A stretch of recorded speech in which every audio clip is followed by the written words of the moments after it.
1051. You're my idol, sir. You got good taste.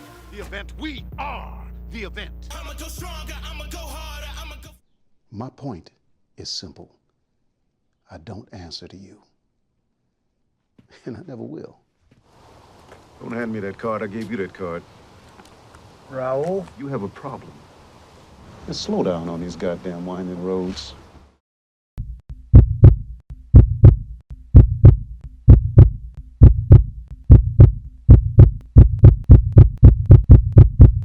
Shout out EmEz and tune in to the sit down. Doesn't do it easy. That's what I'm doing.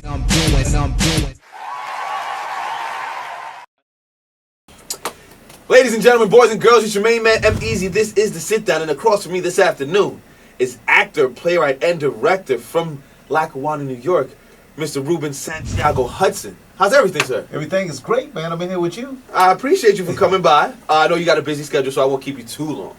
Talk to me about the quad. The quad is hot, man. Wednesday nights, 10 p.m. BET, BET. yes. Anika Nani Rose, Sean Blakemore. We got a whole, Now, I know a little bit about the show and the white quarterback and the all-black HBCU. Did I say that correctly? Yeah, that happens.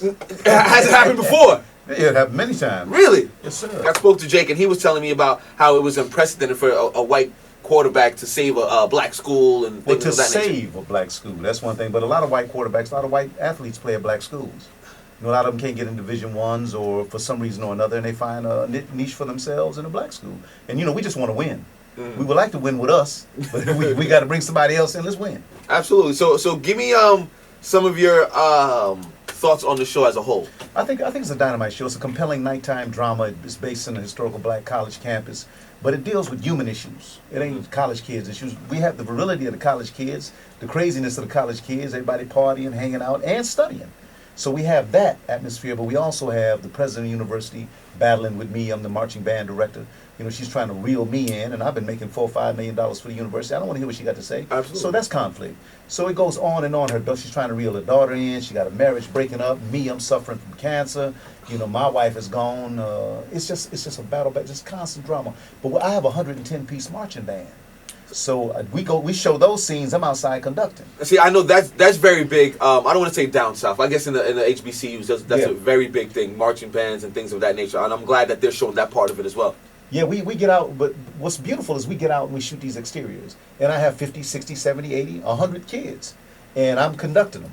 And it's just one of the coolest things you could ever see. Have you ever conducted a choir at all before this? No, I have not. But, I'm a student of the game. So I got down and I met two of the best or most renowned marching band directors, the dude that did Drumline, Stomp the Yard, all those things. And he tutored me.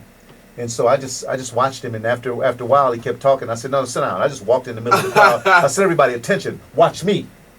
How long did it take? I said, "Horns up." It took about 3 hours before you were in command. I just took over. I just walked in. He said, "Okay." He just stepped to the side, and the young kids looked at me like, "Whoo!" They got a little scared. And then after it was over with, I just said, "I love y'all, man. Come here." And I hugged them all. Ruben Santiago-Hudson is in the building from BET's hit show, The Quad. I don't want to say just from BET's hit show, The Quad, because I have a laundry list of everything you've done here. Quite an accomplished gentleman you are, sir. I'm an old man. Well, you're seasoned, as they say. I just joke. I'm looking for the sympathy when I throw that out. So, out of all the roles you've played, what is the one that's, I don't want to say your favorite, the one that's most memorable to you? Well, I'm a big stage actor. I won a Tony Award in August Wilson's 7 Guitars. Oh, wow. And right now I have Jitney, August Wilson's Jitney on Broadway. So my most favorite roles have all been on stage because they but I reach out and can show you all aspects of my personality. I can show you vulnerability and power. On TV and film, they have the blinders are closer to their eyes, so they see me as one or two things. They don't go into the multitude of personality, different things that I have, the diversity of who I am as a human being. They don't go into that I'm Puerto Rican and black. They don't go into that I can suffer and be powerful. On TV, I'm the boss. I'm the black boogeyman. I'm the boss. But on stage, I get to do it all. You're vulnerable. You're more vulnerable on stage. Not just vulnerable. I can be more powerful. Okay. I can be anything I want to be because I'm the editor. Gotcha. When I got to leave my performance in somebody else's hands and they're the editor, then I don't know what it's going to be till I look at it when it come out. I mean, oh, they kept that scene or they dropped that scene or that wasn't my best take. No, my best take is every time I come up on stage because I got to give it all I have. Got you. Yes, that's very true. Ruben Santiago-Hudson's in the building. This is the Sit Down. It's your main man, EmEz. I happened to finally catch up and watch the New Edition movie. And he told me, well, my lady told me, one of the actors, it was his first time being on film at all. He was an Instagram celebrity or whoever you want to call it. And I found it very interesting and amazing how he went from being, I guess, a comedian on Instagram to being a full-fledged actor in this major film. I say that to ask you, any tips for anybody trying to crack in? Is it Instagram? What he did is quite unusual. I respect the fact that he got a break like that. But throw him on stage in Hamlet. Put him on stage in an August Wilson play. Let me see how he holds up there. Because if you want to be an actor, a real actor, and have a career forever, and hit all realms of acting, then you need to study. You need to get fine in your craft. And the finer you are, the more attention you get. Because they can't deny it then. But to be anything else and then I'm gonna make a transition like wipe your face and say, oh, I'm an actor. I appreciate the effort, but throw him on stage with a guy like Denzel came out the Negro Ensemble Company, same where I came out of, Soldier's Play. Sam Jackson, same thing. You can go on down the line. The brothers, Sidney Poitier, American Negro Theater. Harry Belafonte. I mean, the real seasoned actors that have longevity are well trained. So it would behoove these young kids to go study it up. Learn the craft. Get fine at what you do, no matter what it is. If you're a carpenter, be fine. Make the finest cabinet. If you're an actor, do the finest roles and be fine in them. Ruben Santiago-Hudson's in the building, dropping some jewels on you. It's the Sit Down. It's your main man, EmEz. It says here that you have a master's degree. I have a doctorate.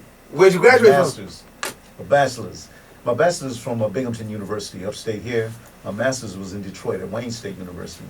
And my doctorate is from Buffalo State College. He's what the intellectuals would say learned. Yeah, but I'm a street boy, though. See, I was born in... Talk to me! Come on, I was Rube! born in the Ruben house in Lackawanna, New York. That's why the film Lackawanna Blues. Okay. That's my film of my life.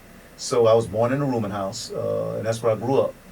And what happened was I added all that stuff onto the Ruben house. I never dropped the Ruben house. I'm still who I am. I'm still a dude from the corner, a dude from the street. What I added onto it was that long education. So that's the dichotomy of who I am. That's why it kind of baffles people when they see me walk on stage, and start talking like I was at the Schaumburg last week. They say, he's a street dude. Yeah, but then you got to look at all them degrees that I accomplished. And all of those you don't get a PhD by having B's. No. You can't be a doctor. And you don't want no doctor to operate on you to be doctor. So everything I mastered to get the degrees. Well, it'd be nice to have a B president at this point. It would be nice to have a president. There you go. You know what I'm saying? I don't know what that is. Now, I see here that you're on Billions. I just started watching season 1 again. What character do you play on Billions? I handle the police retirement fund, $1 billion fund, and I let Axel handle that for me. So I'm always kicking his... Can I say ass? Oh, yeah, yes, you said it. You already said it. But then we become friends on it. But I'm only moonlighting there because I belong to the Quad. That's my show. That's where my contract is. Okay. So they allow me to go out and spread my wings a little bit. And I've been enjoying Billions. It's a dynamite show. But my baby, the Quad. Gotcha. I'll make sure I watch the Quad, but I gotta rewatch some of these Billions episodes to see if I can catch you. I'm on the first one this season and about 4 last season. But don't tell nobody. I'm on the radio show. I'm supposed to run the It's all about the Quad. That's cool. It's all about the Quad. Now, besides the Quad, what are you working on in the future? Future endeavors that involve maybe some of your playwrights or things of that nature? Well, right now, I'm in the process of the second draft of a movie I'm writing that Denzel's producing for HBO. It's an August Wilson play called Ma Rainey's Black Bottom. So if it goes all the way through and he don't fire me, it's my, I'm the writer for that. Okay. I have 2 plays I'll be directing next season here. I'm also developing a new play. And the thing I love most is being a papa. Both of my kids are actors. They're at universities, and I love just going to see them do their thing. I just saw my daughter last week, and I see my son next week. Oh, that's an amazing thing. My son, he's about to turn 2, so I'm just hoping that he strives for greatness in whatever he decides. He gonna watch your example, bro. He gonna watch your example. He'll be all right. I don't know how good of an example I be. Well, you better straighten it up then. Zachariah, listen. Don't do what I do. Do what I say. It ain't gonna work, bro. So all them things, I had to stop. I had to stop and just say, if I want them to emulate me, I need to give a good example. So they've never seen me drunk. They've never seen me. Once my son saw me get out of hand in a basketball tournament because this boy kept jumping up in my face, and I had to show him what a right hand looked like. Whoa, there you go. My son saw that, and I had to apologize to him, because he should never see me lose control. Absolutely. I should always be intellectual enough to be able to talk somebody out of it, or talk my way out of it, or walk out of it. But keep my eye over my shoulder. But I lost it because the dude was picked hands up on me, and he didn't know that I did a couple years of throwing them. So, boxing professionally? No, we had Just in to. the street. When I was coming up, because I was more lighter and curly head, they thought I couldn't fight. I had to learn how to fight. Oh, because you light skinned. Yeah, 'cause I had to fight quick. So my brother was Gotcha. dark skinned, and he was like one of the baddest stumpers in Buffalo. I'm from Lackawanna, so he made me start boxing, fighting. All right, so that means I got to put Zachariah in karate and boxing. Yeah, I had to stop fighting. My hands would start getting swollen up. And, I mean, like, plus I took a couple whoopings. That'll change you. So what journey in your life got you to this point where you're an actor? How did that? Was that something you wanted to do from early, or that's something that just you found your way to? That's why I always talk about the importance of teachers. I had a teacher in the 2nd grade who noticed that I had a very high level of reading. And so she wanted to read a play for us. And I had a lot of energy, so she had me read it. And I read it so well that they did the play and put me in the play. And I just loved doing it. I didn't know it would be my profession. And I thought I could play ball, but I found out my shot kept getting blocked, and I better find something else to do. And but I was acting the whole way. And so it kind of chose me and wouldn't let me go.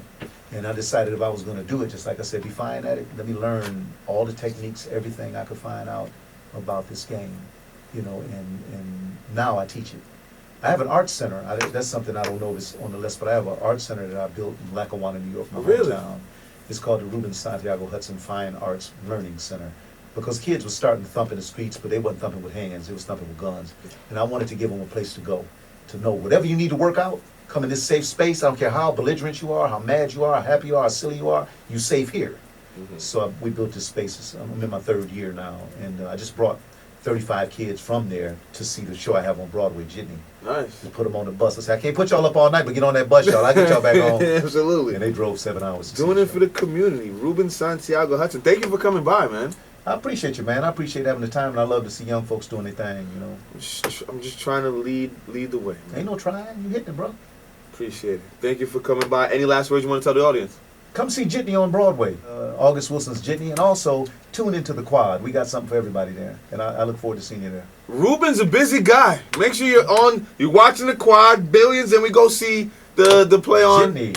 On Broadway. Jitney, yeah. Matter of fact, that's where I'm going now. That's why I told you he's working. Ruben, appreciate you for coming by. Cool. It's a sit down.